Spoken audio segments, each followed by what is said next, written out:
Hello guys, চলে আসলাম দুপুরের খাওয়ার ভিডিও নিয়ে। তো দুপুরে ছিল ডালের বড়া, তুনতুল ভাজি, কই মাছ ভাজা, কাঁচামরিচ, লেবু, পেঁয়াজ।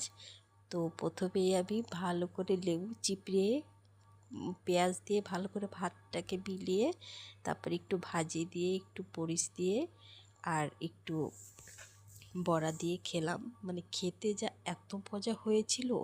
ডালের বড়াটা আমার এমনিতেই খুবই পছন্দ, আর তার সাথে যদি এরকম কাঁচামরিচ আর লেবু চিপড়ে খাওয়া যায় তাহলে তো দুর্দান্ত। আর কই মাছটা খুবই কড়া করে ভেজেছিলাম, খেতে খুবই মজা লাগছিল।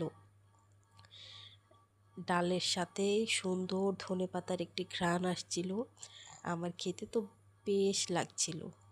এত মজা হয়েছিল, আমার ওই আগের কাঁচামরিচটা খাওয়া শেষ হয়ে গেছে, তাই আমি নতুন করে আরেকটি কাঁচামরিচ নিলাম। আর এই মরিচটা এত যে ঝাল ছিল, আগের মরিচটা এত ঝাল ছিল না, এটা অনেকটা ঝাল ছিল।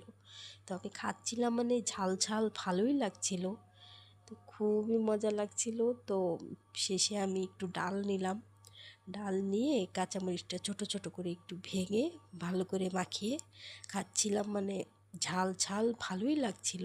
তো শেষে একটু কাঁচামরিচ ছিল, তো সেটা চটকে খেতে যে আমার নাক মুখ দিয়ে পানি বের